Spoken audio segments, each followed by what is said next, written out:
ታደሰ ወረደ ደግሞ ያልገባውና ያልተረዳው ነገር ህዝብ ለአምላኩ ለእግዚአብሔር ምስጋና ሊሰጥ ወደ እግዚአብሔር ሊጮህ ከአምላኩ ጋር ሊገናኝ ስለተደረገለት በጎነት፣ ቸርነት ለእግዚአብሔር የምስጋናን መስዋዕት ከያለበት ነው ይዞ የመጣው።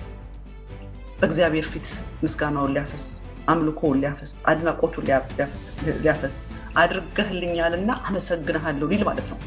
አድርገህልኛልና አመሰግንሃለሁ ሊል ወደ እግዚአብሔር መጥቷል። ታደሰ ወረደ ስፍራል ቆመና አምላክን ሊያመልክና አምላክን ሊያከብር በተሰበሰበ ህዝብ መካከል አይ ቲንክ ምንድነው የሰማሁት አንድ ተረት አለ። ንጉስ ተራእሁሲ ጥራጥራ ይብለኒ የሚል ተረት ሰምቼ ነበር። ንጉስ ሳይ ጩጩ ይለኛል ማለት ነው አሉ። አሳስቸው ከሆነ ትግርኛውን ፕሮናውንሲዬሽን ይቅርታ አድርጉልኝ። ንጉስ ተራእሁሲ ነው መሰለኝ።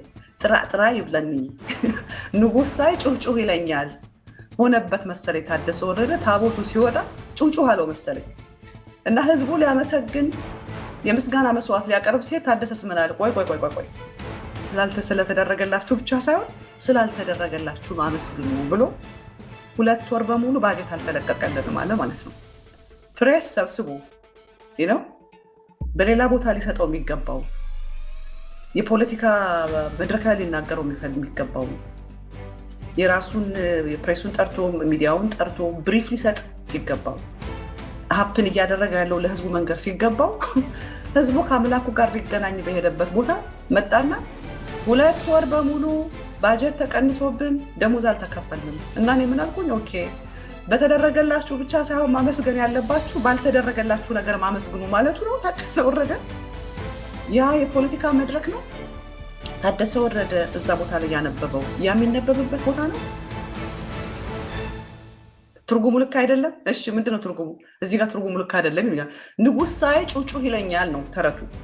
የኔ ትግርኛ ሮንግ ሊሆን ይችላል።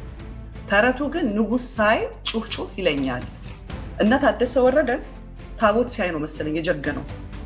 በቃ የአክሱም ጽዮን ታቦት ሲወጣ አካኪ ዘራፍ አለና እዛ ቦታ ላይ ብልጽግና እንዲህ አድርጎን እንደዚህ አድርጎን እንዲህ አድርጎን እያለ መናገር ጀመረ።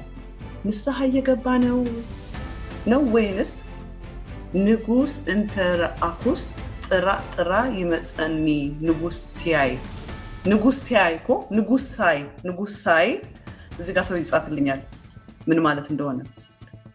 ልክ ነኝ ልክ አይደለሁም? እኔ እንግዲህ በማውቃት ትግርኛ ነው።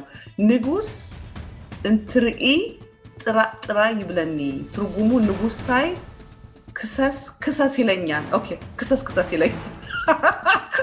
እንደውም this one is better እኔ ካልኩት ንጉስ ሳይ ክሰስ ይለኛል። very true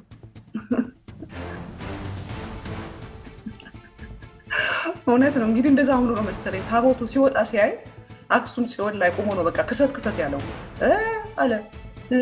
ባጀት አልተለቀቀልንም፣ ባጀት ካልክለውን እስካሁን ድረስ